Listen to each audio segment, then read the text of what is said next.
नमस्कार। आज हम हिंदी व्याकरण के नए टॉपिक वर्णमाला पर चर्चा करेंगे।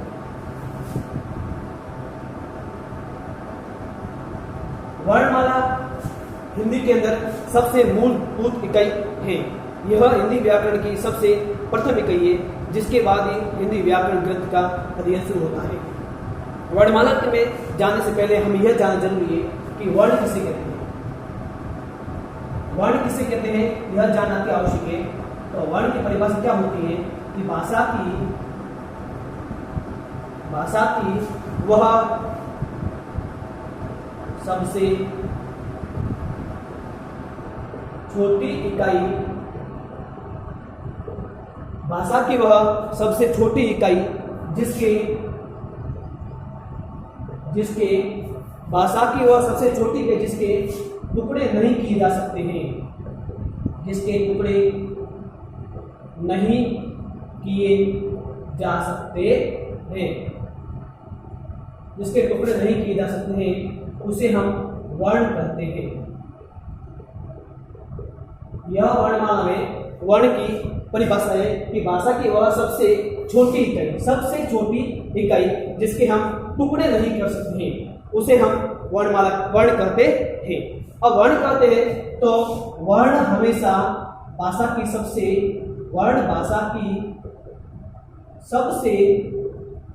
छोटी इकाई है।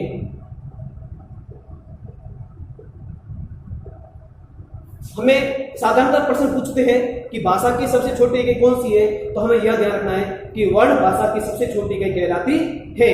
उसके बाद अगर हम अर्थ के आधार पर भाषा की छोटी इकाई की बात करें तो अर्थ के आधार पर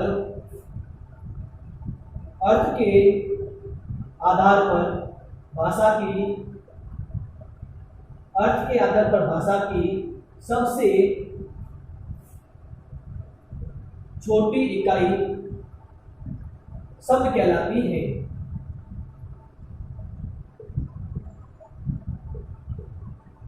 अर्थ के आधार पर भाषा की सबसे छोटी इकाई को हम शब्द कहेंगे। क्या कहेंगे? शब्द कहेंगे। और भाषा की सबसे छोटी इकाई को हम अगर बात करें तो वर्ण कहेंगे। वर्ण भाषा की सबसे छोटी इकाई है।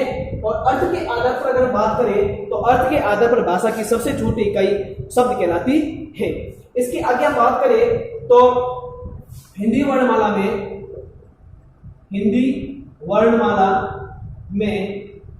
वर्ण कितने प्रकार के होते हैं? हिंदी वर्णमाला में वर्ण कितने प्रकार के होते हैं, यह प्रश्न है। तो आप सभी जानते हो कि हिंदी वर्णमाला में वर्ण दो प्रकार के होते हैं। नंबर 1 स्वर वर्ण और नंबर 2 व्यंजन वर्ण। स्वर वर्ण और व्यंजन वर्ण। हिंदी वर्णमाला वर्ण दो प्रकार के होते हैं। नंबर 1 आपका स्वर वर्ण और नंबर 2 आपका व्यंजन वर्ण। इतना आप बता लो, उसके बाद आगे की हम चर्चा करते हैं।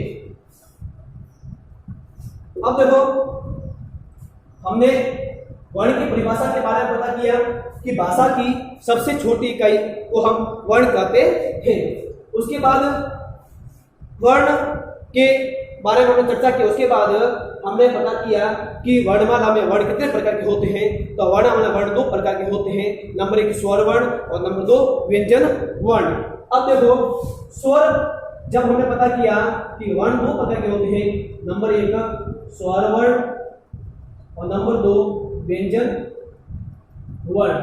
तो पता होगा कि स्वर किसे कहते हैं। स्वर किसे कहते हैं? हम स्वर की परिभाषा लिखेंगे कि वे वर्ण जिन्हें उच्चारित करते समय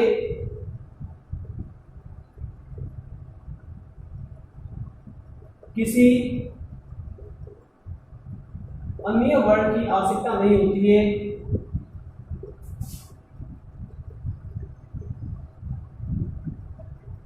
वे वर्ण जिन्हें उच्चारित करते समय किसी अन्य स्वर की आवश्यकता, अन्य वर्ण की आवश्यकता नहीं होती है, वे स्वर कहलाते हैं। वे वर्ण जिन्हें उच्चारित करते समय किसी अन्य वर्ण की आवश्यकता नहीं होती है।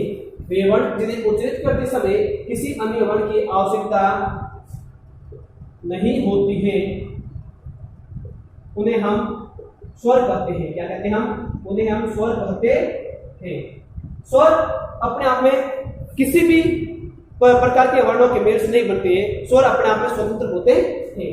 स्वर सदैव स्वतंत्र होते हैं, स्वर सदैव स्वतंत्र होते हैं। व्यंजन वर्ण हमेशा स्वरों की सहायता से मिले होते हैं, जबकि स्वर वर्ण होते हैं वे अपने आप में स्वतंत्र होते हैं। हिंदी वर्णमाला में हिंदी में कुल 11 स्वर होते हैं। हिंदी वर्णमाला में कुल 11 स्वर होते हैं। अब 11 स्वरों को भी पुनः 3 भागों में बांटा गया है। जैसे जो हमारे 11 स्वर होते हैं इन्हें पुनः 3 भागों के अंदर बांटा गया है। जैसे सबसे पहले होते हैं हर्ष स्वर। हर्ष स्वर जिन्हें हम मूल स्वर भी कहते हैं। हर्ष स्वर को हम मूल स्वर भी कहते हैं। इन्हें बोलते समय बहुत ही कम समय लगता है। वर्ण के अंदर स्वरों में पहला स्वर है हर्ष स्वर, जिन्हें हम मूल स्वर भी कहते हैं। ये 4 होते हैं, अ, ई, उ और छोटा। छोटे शब्द जो होते हैं बिना मात्रा वाले वर्ण अ, ई, उ और री, ये हर्ष स्वर कहलाते हैं। अ, ई, उ और री हर्ष स्वर कहलाते हैं। अब इसके बाद दूसरा स्वर आएगा, वो आपके प्रकार है दीर्घ स्वर। वे स्वर जिन्हें बोलने में हर्ष स्वर से दुगुना समय लगता है उन्हें दीर्घ स्वर कहते हैं। इनकी संख्या आपके 7 होती है। कौन कौन से? बड़ा आ, बड़ी ई, बड़ा उ, ए, आई, ओ और औ। इनकी कुल संख्या 7 होती है। ये सब हमेशा 2 स्वरों के मेल से बनते हैं। जैसे हम आ की बात करें तो अ प्लस अ, ई की बात करें तो छोटी और छोटी, उ छोटा उ, ए अ प्लस छोटी ई, आई अ प्लस बड़ी ई, ओ अ प्लस ए, औ अ प्लस आई। इन सभी के सहयोग से दीर्घ स्वरों का निर्माण होता है। तीसरा स्वर है जो प्राय हिंदी में प्रयोग कम ही किया जाता है, जिनका प्रयोग अक्सर हम संस्कृत वर्णों में करते हैं, संस्कृत भाषा में करते हैं। जब संस्कृत के श्लोकों का उच्चारण करते हैं तो लंबी ध्वनि निकलती है, उन्हें हम प्लुत स्वर कहते हैं। प्लुत स्वर कहते हैं। जैसे इसमें आपको कोई का चिन्ह देखने को मिलेगा। तो इस प्रकार हमने पढ़ा कि वर्ण की परिभाषा, भाषा की वह सबसे छोटी इकाई जिसके टुकड़े नहीं किए जा सकते हैं, हम उसे वर्ण कहते हैं। वर्ण भाषा की सबसे लघुतम इकाई होती है। वर्ण भाषा की सबसे छोटी इकाई होती है। अगर अर्थ के आधार पर हम भाषा की सबसे छोटी इकाई की बात करें तो शब्द होता है, क्योंकि शब्द का अर्थ निकलता है, वर्ण का कोई अर्थ नहीं निकलता है। उसके बाद हमने पढ़ा कि वर्ण के प्रकार, वर्ण 2 प्रकार के होते हैं, एक होता है स्वर वर्ण और एक होता है आपके व्यंजन वर्ण। इसके बाद हम पहले पढ़ते हैं स्वर के बारे में कि स्वर किसे कहते हैं।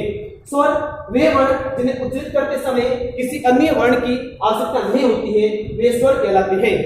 स्वर सदैव स्वतंत्र होते हैं। जब हम हिंदी वर्णमाला में स्वरों को लिखते हैं तो किसी का भी प्रयोग नहीं होता है, किसी के मेल से नहीं बनते हैं। स्वर अपने आप में मूलभूत इकाई है और स्वर स्वतंत्र होते हैं। इसके बाद हमने पढ़ा कि हिंदी भाषा में स्वर कितने होते हैं। तो हिंदी भाषा में कुल 11 स्वर होते हैं, जिन्हें हम क्रमशः 3 भागों में बांट सकते हैं। नंबर 1 है हर्ष स्वर, जिन्हें मूल स्वर भी कहते हैं। नंबर 2 है दीर्घ स्वर। नंबर 3 है प्लुत स्वर। ये स्वर कुल हिंदी में स्वर 11 होते हैं। हिंदी में स्वर 11 होते हैं। 11 स्वरों को 2 भागों में बांटा गया है। तीसरा भाग आपके संस्कृत का होता है। हर्ष स्वर जिन्हें मूल स्वर भी कहते हैं, ये 4 होते हैं, छोटी ई, छोटा उ और री। दीर्घ स्वर इनकी संख्या 7 होती है, आ, बड़ा ई, बड़ा उ, ए, आई, ओ, औ। पीछे बचा प्लुत स्वर। तो इस प्रकार हमने स्वर के बारे में पढ़ा।